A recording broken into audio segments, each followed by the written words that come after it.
Olá, turminha do quarto ano. Vamos nesse momento ter a nossa aula de história, certo? Tia Giovana trouxe a correção da aula passada, certo? Vamos lá. Escreva o significado de estereótipo. Chapa ou clichê usado em estereotipia. Estéreo, estereotipia, visão simplificada, formada de ideias preconcebidas e alimentadas por falta de conhecimento sobre o assunto em questão. Aqui você encontrou no seu livro, né, que até falava sobre a visão que nós tínhamos dos índios. O que dizem os dados de 2010 do IBGE sobre a população indígena? Que a população indígena atingiu 896.900 pessoas, distribuídas em 305 etnias e falantes de 274 idiomas. Escreva sobre a população indígena na época em que os portugueses aqui chegaram. Eu coloquei resposta pessoal. Porém, você deve ter citado como eles viviam, como era o tipo de casa que eles moravam, que tipo de adereços no corpo ele usava, certo? Eles usavam. Então, aqui no caso é 1500. Você pode ter feito um resumo sobre como os índios viviam antes da chegada dos portugueses. Registrar V para verdadeiro e F para falso. Cada grupo indígena tem sua forma de trabalhar a língua e de morar. Verdadeiro. Na época em que os portugueses aqui chegaram, os indígenas moravam em casas feitas de tijolos, é falsa. Os materiais que serviam de construção para as casas dos índios eram materiais retirados da própria natureza, verdadeiro. E o hábito de fazer tatuagens é algo que herdamos dos indígenas, verdadeiro. Questão 5. Em 1500, quem chegou às terras que hoje formam o Brasil? Aí vocês devem ter circulado ou marcado um X nos portugueses. 6. O contato entre indígenas e europeus gerou o extermínio de várias sociedades indígenas. Esse extermínio ocorreu por quê? Porque muitos índios foram transformados em escravos, muitos entraram em conflitos, muitos morreram, né? Então, leia o texto abaixo. Tinha um texto que eu sugeri que vocês fizessem a leitura em casa. E eu coloquei respostas aqui, né? Não necessariamente precisam ser as mesmas em alguns itens. Vamos lá. Em que tipo de fonte para o estudo da história se baseia esse texto? Em fontes orais. Por que fontes orais? Porque era algo contado, era um depoimento, né? Digamos aqui, ó. De que se trata esse depoimento? De um indígena que fala sobre suas terras e do resultado das ações do homem sobre elas. Porque o chefe Uai pede que não invadam a terra do seu povo. Eu retirei esse trecho aqui do próprio texto, diz. Por isso, quando os garimpeiros cavam minha terra, eu não gosto. Eles poluem nossa água. Quando eles sujam a nossa água, é ruim. Onde haverá água? Nós, Uaiampi, não bebemos água poluída, nós a reconhecemos. A água está lamacenta, não presta.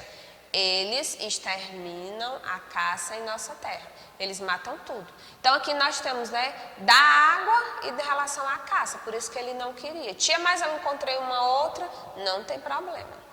Para garantir os direitos dos povos, após muitas lutas, reivindicações e discussões, foram elaborados documentos importantes. Qual é o nome da declaração composta por 30 artigos? Declaração Universal do Direito dos Povos Indígenas. Então, esse é o documento que rege, né, os direitos pré-estabelecidos por lei aos indígenas. Em que ano os portugueses chegaram ao Brasil e como se deu esse acontecimento? Então, aqui está de acordo com o livro de vocês. Em 1500, vinham em embarcações em uma expedição marítima liderada por Pedro Álvares Cabral. Tia Giovana, eu coloquei um complemento. Tem algum problema? Não tem problema. Por qual motivo, uma das primeiras medidas tomadas pelos portugueses ao chegar à nova terra descoberta foi fixar uma cruz. A cruz simbolizava domínio das novas terras e indicava a outros povos que as terras pertenciam a eles. 10. Após quanto tempo depois da chegada ao Brasil começou de fato a colonização? Após 30 anos. Que atitudes foram tomadas pelo rei de Portugal? Enviou outros portugueses em uma tentativa de garantir a posse definitiva das terras. Observa a imagem e escrever com suas palavras o que mudou na vida dos indígenas após a chegada dos portugueses. Então, aqui vocês observam, né, pela reação dos indígenas. Então, o que aconteceu? A vida deles mudou, eles foram transformados em escravos, perderam suas terras, né? Então, aqui você faz uma síntese da mudança que houve na vida dos indígenas. Quem foi Pero Vaz de Caminha? Foi um nobre português que esteve na esquadra de Pedro Álvares Cabral e que trabalhava como escrivão. Como Dom Manuel, que era o rei, ficou sabendo das terras descobertas através de uma carta escrita por Pero Vaz de Caminha. Então, ele era o escrivão que estava na esquadra e que descreveu as novas terras, né, contou ao rei sobre a descoberta dessas novas terras.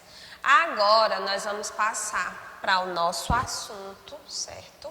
De hoje, que vocês vão fazer atividades sobre presença africana. Estudamos os indígenas, agora nós vamos para os africanos, né?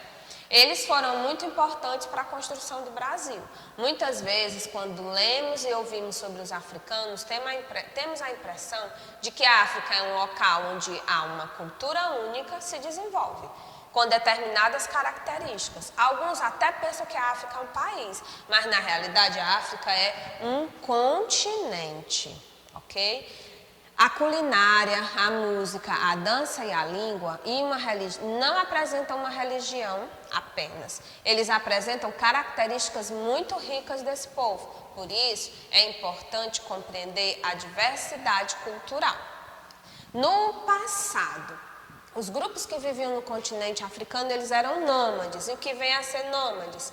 Povos ou indivíduos que não possuem uma habitação fixa e mudam de lugar constantemente, certo? Eles viviam da caça, enquanto outros construíam grandes reinos e impérios. Então, eles não viviam da mesma forma.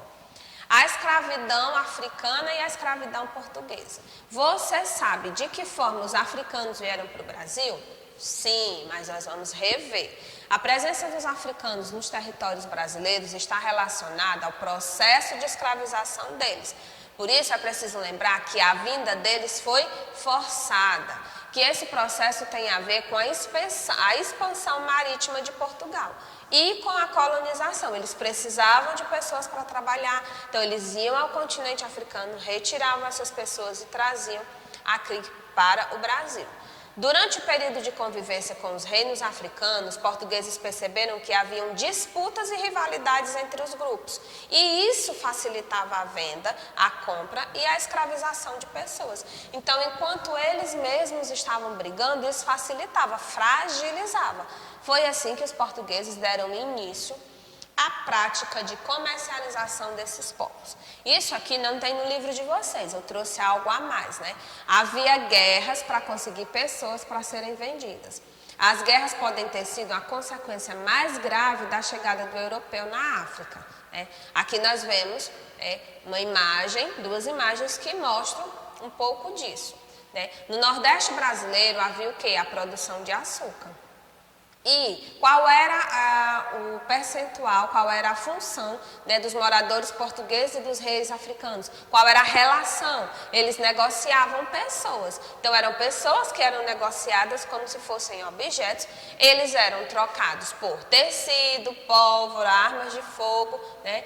Revendiam os africanos no Brasil e acumulavam fortunas. Enquanto eles trocavam uma pessoa por um tecido, ele era trazido para ser revendido e vendido por verdadeiros fortunas. Que lugares na África, né? De que lugares eles foram trazidos? A maioria do sul do Equador, portos de Benguela, Luanda e Cabinda. Outros da costa da Mina, portos de Lago, Ajudá, São Jorge da Mina. E uma minoria do porto de Moçambique. Como os africanos eles eram chamados no Brasil? Pelo nome dos portos onde eram desembarcados. Por exemplo, um africano de etnia Bakongo era chamado de Cabinda, porque o nome do porto onde ele embarcou era Cabinda. Exemplo, africanos desembarcados na costa da Mina eram chamados de Mina. Então, isso é algo curioso. E sobre a travessia, né, pelo oceano e a venda desses escravos, o que nós podemos falar? Temos aqui alguns pontos. Eles eram trazidos em navios negreiros que vinham homens, mulheres e crianças. A viagem durava de 30 a 45 dias. As condições eram péssimas, sem comida, sem água, né? Água de má qualidade, pouca. Cada escravizado recebia um copo de água a cada 2 dias. Atenção! Alguns bebiam água do mar e adoeciam. Chegavam ao litoral confusos e cansados e sem saber onde estavam. Eram examinados, avaliados em Rio de Janeiro, Recife e São Luís. Um homem adulto valia o dobro de uma mulher e 3 vezes mais que um idoso e uma criança. Podiam ser vendidos, alugados e leiloados, ou ainda usados para pagar dívida, e não tinham direito ao próprio nome. Ou seja, um resumo de tudo aquilo que ninguém queria ouvir nem viver. Pronto, chegado ao Brasil, nessas péssimas condições, o que acontecia? Trabalhavam de 12 a 15 horas, começavam entre 4 e 5 horas da manhã e iam até anoitecer. Domingos e feriados de manhã, eles consertavam cercas, estradas e outros serviços. Homens, agricultores, carpinteiros, mulheres, cultivar a terra, cuidar de doentes. Haviam afrodescendentes libertos, pois conseguiam a carta de alforria. O que era essa carta de alforria? Um documento que dava a liberdade a eles, né? E a cultura africana mudou o nosso modo de viver. E por último, bem mais pesado, sobre a violência. Castigos que eram aplicados a escravos fugitivos ou que não obedecessem. Eles eram vigiados, castigados, e entre esses castigos estava a palmatória, né, instrumento usado para golpear as mãos, as gargalheiras colocadas no pescoço para dificultar os movimentos, e a máscara, né, essa máscara que impedia a pessoa de se alimentar. Então, muitas escravas que cozinhavam nas casas, elas usavam essas máscaras porque assim elas eram impedidas de comer. Continuando, depois de levarem chicotadas, alguns escravos sofriam mais essa punição, né? Tinham feridas esfregadas com sal, suco de limão ou qualquer outra substância que causasse extrema dor, além de garantir cicatrizes.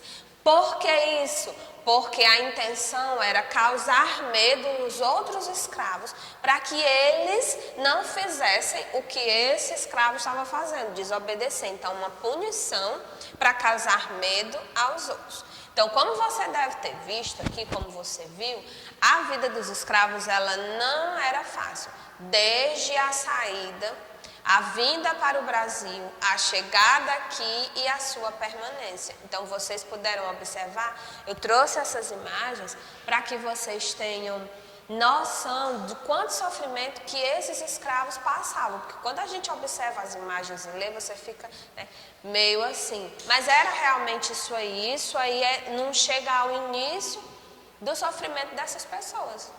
Então, assim, o que eu quero que vocês tenham consciência de que todo o sofrimento deles não fez com que eles desistissem de continuar lutando pela liberdade. Eu vou propor algumas atividades para vocês. Na próxima aula a gente faz a correção, tá ok? E vamos dando continuidade à nossa semana de revisão, revendo e explorando um pouco mais alguns pontos que a gente julga ter ficado ainda em aberto. Então, até a nossa próxima aula.